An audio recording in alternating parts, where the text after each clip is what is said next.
Most software waits. You click, you configure, you run a report. But an AI agent doesn't just respond. It can take initiative inside a workflow. It can investigate, draft, triage, escalate, and sometimes even execute action through the tools. So today I'm talking about all this stuff with Jeff. Jeff is founder and CEO of Formant. He spent decades around robots and the last 7 or so years building Formant software that lives in the physical world. We're planning to talk about what AI agents actually means and how they change things. Yeah, Jeff. So welcome. What's Thanks, Henrik. changing about software right now that you think most people haven't caught up to? Number one, what if software is disposable? What if software is not a shrink wrap piece of software that you used to find on the shelf at the software store? I mean, I'm dating myself, but that was it. It was in a box. You got that version of it. You paid for it. And then we had SaaS, and the software lived in the cloud and was continually improving, but it was productized and weaponized and set for scale. I don't know that that's the case right now. I think that software is inventable on the fly, and I think it's disposable, and I think we shouldn't hold on to it too dearly. I think it's going to evolve daily. I think people's needs are going to change. I think the software is going to change, and the ability to iterate on this new type of software is fast and radical. And so I think that there's a world where you can kind of create what you need when you need it. So that's one thing, is what does it mean if software lifecycle is more fast software or disposable software? What does that mean for an organization? The second thing is that I think software, and it kind of, maybe is parlayed off of that first comment, but what if software is evolving all the time? And I don't mean like the code is getting better. Yeah, the features can improve and it can have less bugs and it can have more functionality, whatever. Like that's what software has always done. But what if it is more like and this is a dangerous statement, but what if it's more like an employee? And what I mean by that, not in the replacement of employees, but in that it has some kind of a requirement for growth. It comes in as a neophyte or an ambitious helper, but then it needs coaching and it needs redirection and it needs management. What does it mean if it's not something that I buy, but it's something that I employ or that I am responsible for? Its efficacy, the same way as managers and leaders at companies, we're responsible for our staff, and a big part of that responsibility is the nurturing and the advancement of their skill sets and making sure that their goals are achieved and so on and so forth. I think we are entering a world where it's not double click on this, download it, pay your subscription fee and use the software. I think it's participatory. And I think people have not really considered what that means yet. That's so interesting. We'll definitely dive a lot deeper into that as we go, but I wanted to throw us in at the deep end and ground people in what we want to talk about. But let's take a quick step back. What is your background in robotics and the technology world? I've been an entrepreneur for far longer than I'd like to admit at this point, but I started my first company at 21. I've had a series of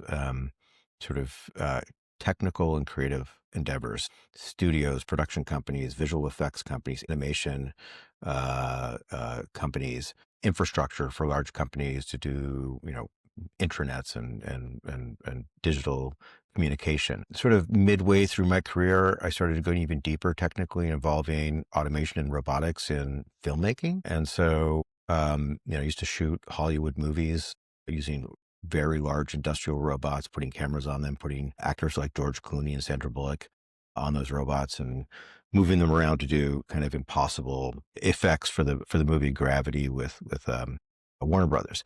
So I did things like that. I've done all sorts of applications of robotics where you would not expect them to traditionally be. They've been on stages with international performers at concerts. There's robots that are running my software on top of the Wynn Casino in Las Vegas, puppeting large puppets for the entertainment show every night. So, I'm a creative thinker and I like to apply technology where you wouldn't expect it to be deployed. And I think that I've always surrounded myself in studio environments where I've got technologists that are coming from an architecture background or a creative background, yet are dangerous enough with code. And so you can create kind of magical software experiences that bridge extremely technical systems like robotics. I can't think of anything. Maybe a rocket ship is a little more complicated, but other than that, like robots about as deep as it gets, but Hmm. allowing access to something like a robot to somebody like a director of photography who doesn't, now they're technical, they don't know robotics, but how do I bridge that gap? And so my whole career has been building teams that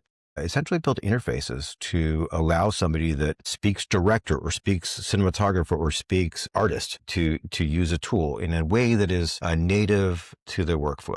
And so if we fast forward to what we're doing now at Forward, I think we're kind of doing the same thing. We're allowing operators that are out there on the farm that are next to a robot or a janitor that is at an airport that is being assisted by a robot. How can I shorten that distance? How can I make that a natural interface for that person to interact with that system? And I would suggest that as I look at robotics, and I've been, working in robotics now for 20, 25 years, in all sorts of systems and all sorts of applications, the challenge that I have seen is not one of the technology not being ready. There's been long poles like manipulation and things like that, but that's kind of getting solved now. But even before that, there's all sorts of work that is possible and automatable now. The challenge has been the deployment of those robots. And one of the largest challenges in that deployment is really the human factors and getting people to adopt, to feel safe around, to feel empowered by those systems and not challenged by those systems. But that's sort of 80% of the challenge of adoption of robotics, is like getting the companies and the operators to be effective with the machines. So we're undergoing a transformation at Format right now, but really Format used to be about dashboards. What does that paradigm of software do well, and where have you sort of seen it break down? Dashboards are great. If you want to look at dashboards, we got them. And you go deep as you want, and you feel like Tony Stark when you're looking at them. That said, it requires somebody to do that work. You see a problem, then you go back, you open up the dashboard, you go back to the time the problem happened, or you get an alert on your phone, and you go do your root cause investigation. That has been what we've empowered. And I think we've had massive impact on the advancement of scaling robotics by making that, like, figure out what happened in 45 minutes, not 3 days of pulling all sorts of files and doing things like that. But still a lot of work, and it requires a person with a certain amount of acumen and a certain amount of technological expertise to go and do that analysis. I think what we're doing now is saying, how can I take as much friction out of that as possible? What if you don't have to go back? What if it's a little bit more feed forward, where it's like, hey, I've already looked at the problem. You probably know about this now, or maybe you don't even know about it, but I've already investigated it. I've done all the root cause analysis. I've run the numbers. I've written the SQL queries. I've looked up our best practices. I've seen if this has ever happened before. I've monitored the communication channels of how our engineers fixed this problem in the past. It's my best guess at what you need to do. And it's served up to you on a platter. And that might mean, like, and here's the ticket, and here's everything you need to know. And here's the link to the dashboard. So you don't even have to go look for that. I've done that for you. Right. Like that is a fine outcome. The even better outcome is you never even saw it, because we've built enough trust with each other, because you know that I've solved 80% of these tickets, and I ask you when something's dangerous or critical or could have real business impact. You have enough trust that I'm going to take 25, 30% of the off the table, fix them myself, reboot the subsystem, or file the right JIRA ticket or whatever, so that I can cut down on the noise that you have to do with on the daily. So that's kind of the ultimate situation. And I think we're just starting to get there, where we're proactively solving problems before a human even needs to deal with it. There's always going to be challenges that a human is going to need to deal with, but let's make sure that the ones that really matter, and all the noise and everything I can do because in the middle of the night I figured it out, or whatever it is, whatever cadence, how can I take that ratio down? Because when I look at robotics companies, and when I look at people that are end customers that are dealing with robots and just want the thing to work, there is no shortage of a backlog of issues that you haven't gotten to. And you're always putting out the latest dumpster fire, right? So let's make sure that you don't even see the backlog, or anything I can deal with. The agent should, anything the agent can deal with, it should deal with. And we're starting to see that happen. We're starting to see great numbers. And I would propose that if I could, this isn't a panacea, this isn't a magic bullet, but it's pretty damn impressive. But if we can take 25% of the issues off the table, we just opened up a ton of bandwidth for people to improve their systems. And like, I will scream the praise of that forever. And I think that our customers are validating that for us right now. I guess that's kind of like where we've been, is like we're a tool to help a human do the job. Now we are a proactive agent that takes more of the load off the human. So many of these environments, these messy real world environments that we operate in, are data rich but action poor, like you described. Like there's just like an insane amount of information flowing at them, but it's hard to know what really matters, and then it's hard to take timely action because you're spending so much time essentially sifting through. And that's why you introduced this idea of an AI agent. So when you say AI agent, just in plain language, what are we talking about? So it's an agent, but it's actually a series of agents. It's a series of agents that are tuned to do different things, but they're constantly monitoring the environment, the system, the signals. Okay, we have this idea of signals, and it's like something that causes an investigation, and that investigation could result in, like, it was a false signal or false alarm, or it could result in an actual investigation that an agent goes through, looks at all the data sources, figures out what's going on, does its research. Think of deep research or something like in the earlier days of ChatGPT, where it goes away for 5 minutes, comes back with, a month of research. We're doing that anytime we see something that's anomalous. So it can be very specific, that a user directs and says, hey, if this needle on this gauge goes beyond this by 2%, kick off an investigation, send me a text and let me know what you find out. Or it can be something more ambiguous, where an agent is automatically looking for anomalous behavior and knows enough about your environment to deduce what is important and what isn't. So varying levels of triggers. And we have a lot of control around the tuning of those triggers. It's a big part of the job. And I think it's the thing that domain experts in need to be doing now, the people that are actually on the ground at the facility doing the work, or whatever it is that they need to, they know, they have their intuition around what matters and what doesn't. So that's very much a human tunable system. But Right. once something's kicked off, it goes to an investigation phase. And for us, that's currently manifest in like a Kanban style board. So imagine Jira, where each little ticket think of it as its own agent, think of its own ChatGPT instance or its own Claude instance that's going and doing work. And all these tickets are doing this work in parallel. The system self-selects the right agent for that job. The agents are tuned so that, some of them might be really good at data analysis. Some of them might be really good at safety concerns. Some of them might be very tuned to operational efficiency and are concerned about ROI and cycle times on missions or something like that. So whatever it is, it spins up the right agents, and they go and do their work and come back. You see it happening. If you want to monitor it, you can see the work being done. And it's actually, I think Finn just put out a video recently that was kind of an early example of what this is like. And it's sort of, for me, it's profound. And you're watching, it's kind of like when I work with an LLM and I have it help me do my work or whatever, I watch it, I read it, I see it do its work. And you're watching a Kanban board of tickets moving themselves around and then showing you the work while they're working. It feels like something, this is profound. This is an operational team that is constantly chewing on the problem space and hitting me up when it needs, some guidance. So I think it's a really big thing, but for me, it's agentic, but it's not an agent as much as it is a series of expert agents that chew on the problems that you have as an organization. So, it's a big deal for us. I think it's an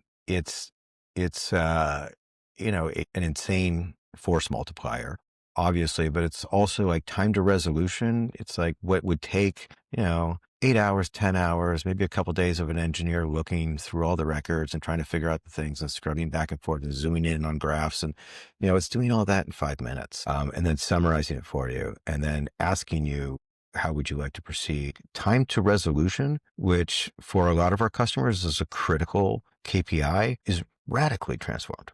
That makes sense. And it's certainly, when you first see it, you can be, is this a chat UI on top of some dashboards? But you realize it's a lot more than that. It's the ability to absorb and create meaning from an insane amount of data, and then even in some cases take action on it. We have an insane amount of data because we've been doing this for a very long time. We're working with tens of thousands of machines out there, like operating day and night.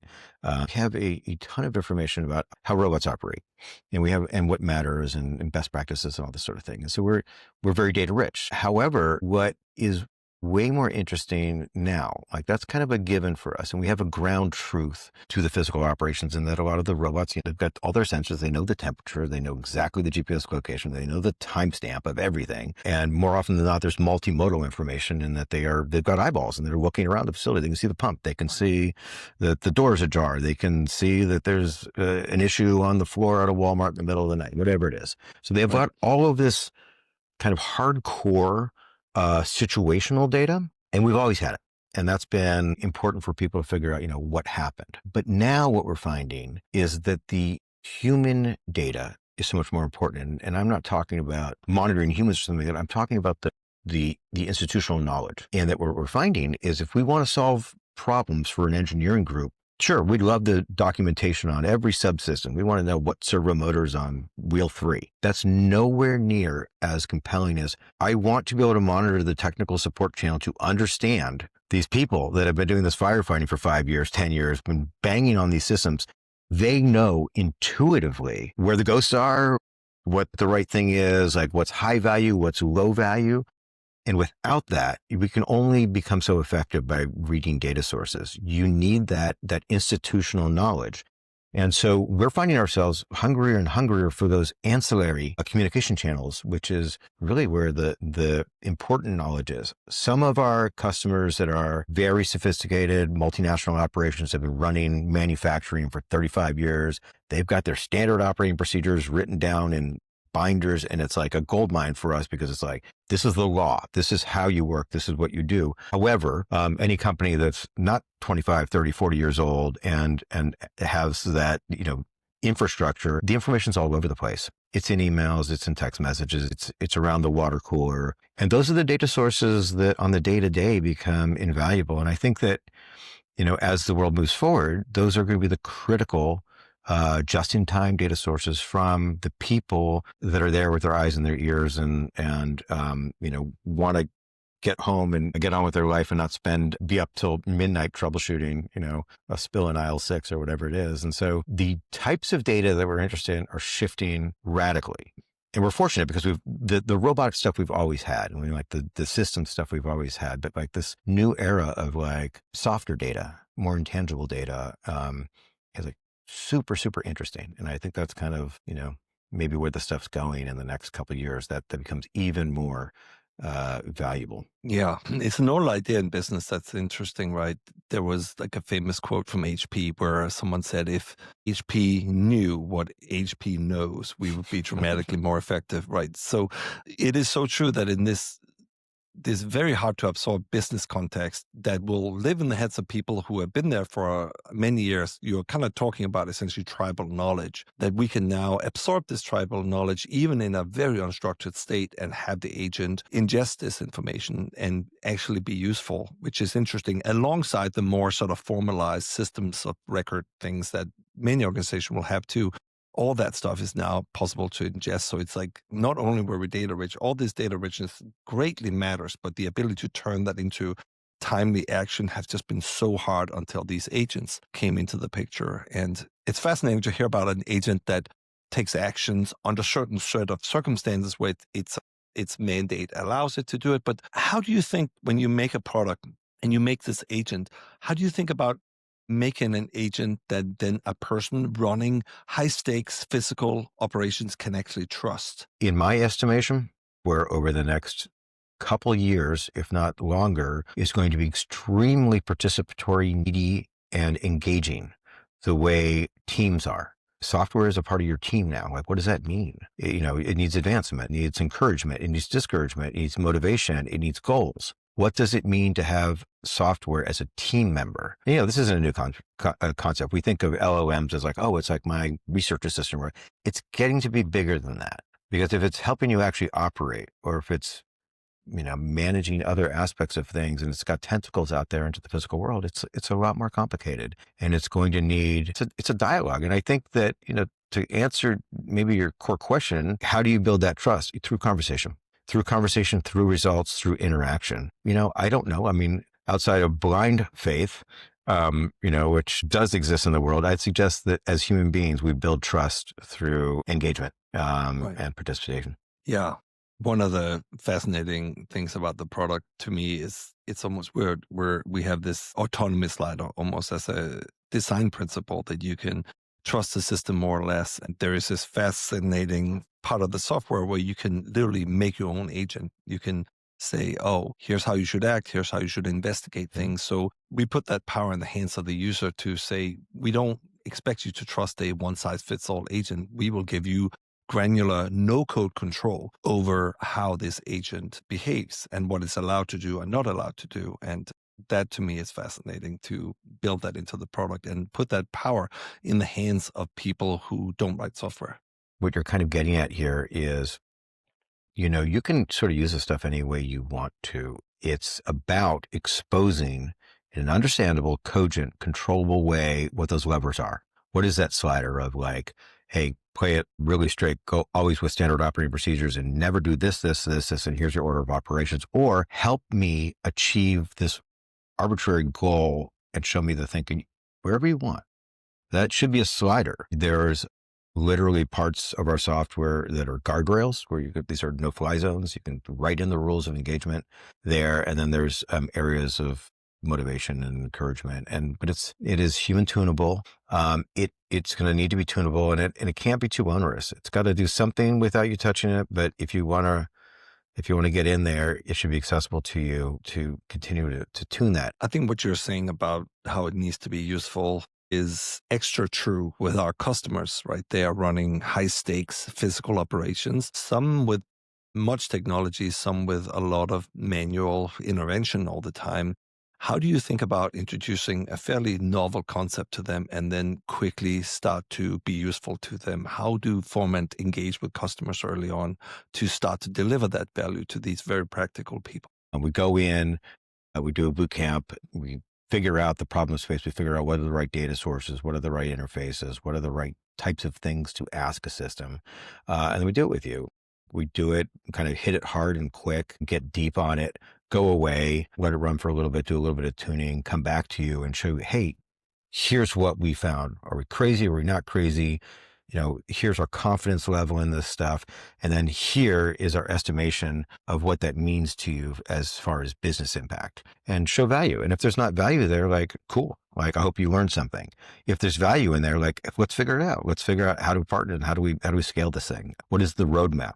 This roadmap is going to move. These targets are going to move. The technology is changing every millisecond. So, our, mindset right now is differentiated from when we're thinking pure SaaS subscription fees. Now it's like, how do we go deep with somebody and tackle their pain points, and with a ton of technical leverage? We're bringing to bear an entire software platform and backend and tooling and interfaces and all this stuff. So it's like, how do we have humans with a ton of empathy for people's problem space that are well armed and backed by a ton of technology and, enterprise class functionality that can go in and really help companies transform into the future of work, which feels like a cliche, but I think we can all agree that, like, if there's a time to talk about the future of work, it's probably today.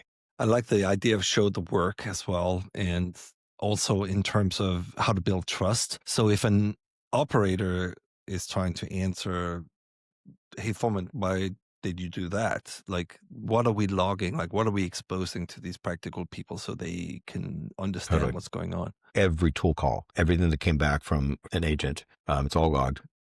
There's a statistical analysis of successful things. There's confidence ratings. But yeah, you have to be able to see the work.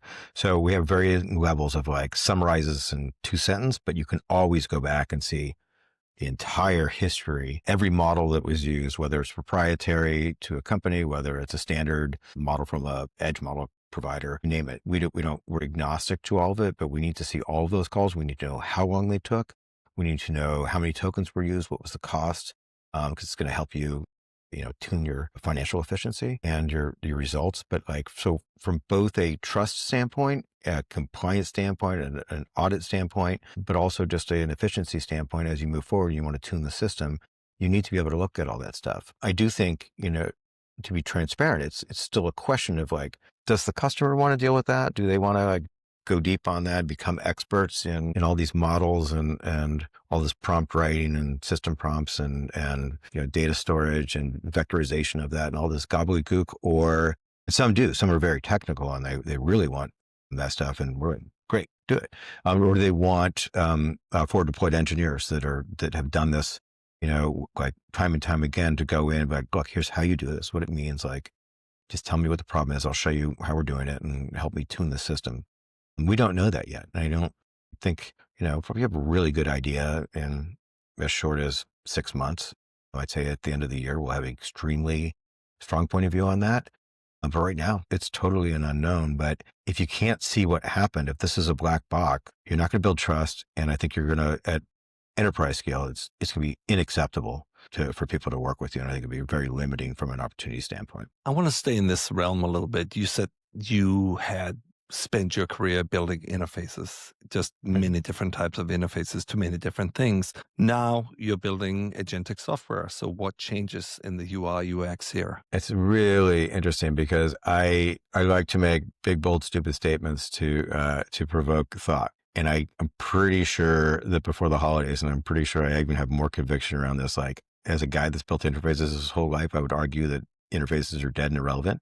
Like, I don't know what they are. I think they should be whatever they need to be that day. What does it mean? Like, I run a dashboarding company, and I feel like I should put a billboard on the 101 here that says, dashboards are dead, long to live dashboards or something. But I think it should be a voice interface if that's what you need. And I think it should be a Kanban board if that's what you need. I think it should be dashboards if you're like looking at dashboards and that's what your team does. I don't care. I think it should be Slack. We've got customers who are like, cool, I love all your software. I love all these interfaces. We use Slack, just use Slack. No problem. The answer should be no problem. When would you like that? Is tomorrow too late? Because it can be done now. Like it's like the interface doesn't matter. The specific interface doesn't matter, but the ability to consider what the correct way to interact is, or what should the interface be for the person using it. And that's something that, like, philosophically, you could say, yeah, we've always thought that way. The difference is you can do it now and you can do it in a couple of days. That's not a 6-month project. That's like, okay, great, let's have it. I heard you. I was in this meeting, heard this, like, hey, next day, prototyped it. Like, let's try this. Like, let me know if this works for you. Would you like it in another language? Great, let's do it. And having that attitude of like, tell me how you work and tell me how you want to work. And then I can show you quickly enough and we iterate. And that's always been the process, but that has been a process that traditionally been on like scale of a quarter, even at a fast moving company. And I think that's can't accept that anymore. So interface should be whatever it needs to be because it can be. And this is, the super powered product managers and full stack people right now are able to produce that kind of on the daily. Do not put weight on an interface as we move into the future. That's not the thing. Like, put value on solving problems, getting work done, and actually providing results. That's kind of all that matters. How you do it, what you do it, whether it's blue, purple, 20 buttons, 1 button, voice, who cares? Yeah, so interesting to me. I often think it's a pretty undertold story of AI, how empowering it is. That English is a hot new programming language. It's almost like the translation layer just disappears. You have this universal translator tool that you just try to talk to as plainly as you can, and then you will put it to work. Speaking of putting it to work, you're talking about that most people are aware of AI at this moment in time. There's clearly something going on in the world that feels important. If you are a leader out in the industry that perhaps have not traditionally been the most technology forward spaces, and you're thinking, I don't want to be left behind, but I want to be part of this, but what's the first step? Like, what are some questions? What are some thoughts for them you have? It's not new to go in and do a boot camp, roll up your sleeves. Like, that's what it takes. And people have been doing that. And we're just taking that and applying a new tech tool belt to it. Learn with somebody. And like, Right. don't rush out to buy something. But as a guy that runs a company, I should never say that. But it's like, you've got to like, you got to build that trust. And I don't think it takes long. I think you can spend a month with somebody, you can spend a quarter with somebody, see that there's value, and then commit. It doesn't have to be years of consulting or something like this. But yeah, do the work, Right. do it in partnership. So we stand with one foot in this industrial space, and the other foot in Foreman we stand in is the startup space in the world of investors and founders and Silicon Valley. In this world you describe where software is becoming disposable, what's the moat in this world? How do you think about defensibility? I'm not going to over rely on any technology or any piece of software as the moat. It's going to be, does your team come in and provide value? Do you help me with my deployments? Do you help me with my operation? Do you reduce my ticket count? How much? Like, that's all that matters. And I think that moat is going to be like, proof is in the pudding. Save me a $1 trillion. I'll give you 1 million of it. Whatever it takes. And I'm being radical in my ratios, but like that is going to be the moat, because if you are in 2026 and you think that you've got some technical angle on somebody, like unless you have a time machine that I haven't seen yet, or a flux capacitor in the back of your DeLorean, like I'm pretty skeptical, because I'm sure anybody can build anything with enough ambition and enough money. Like, but what do you know, and how good are you at it, and how much value do you, that's the moat. I hear you say that AI presents us with something truly new in the world, but everything is not new either. Work with good partners, fundamentally focus on your customer's problem, get to know domains really, really well, get to know the real intricacies of your customer's problem very, very well. Some of those things are equally true today that they were yesterday. Do you feel that's a fair summarization of what you put across? Yeah, it's cool. It's like it's a fun time to be. It's a fun time to be a startup founder, and it's a terrifying time. I so inspired, yet like everything is just, what is the mode? What the sands are shifting so much, but it's like, for me personally, like I'm, if nothing, like I love contradictions, and it's like, I could say like everything is new, yet it's all the same stuff. It's like it's everything we've Right. ever dealt with. It's just coming at us quicker. Um, I've never felt more terrified as a founder. I've run a ton of companies, and I've never felt more inspired. I feel the same way. I sometimes feel that big companies play defense and smaller companies play offense. I think it's a terrifying time to be playing defense, but what a time to be alive if you're playing offense. Yeah, yeah. Well, let's do it.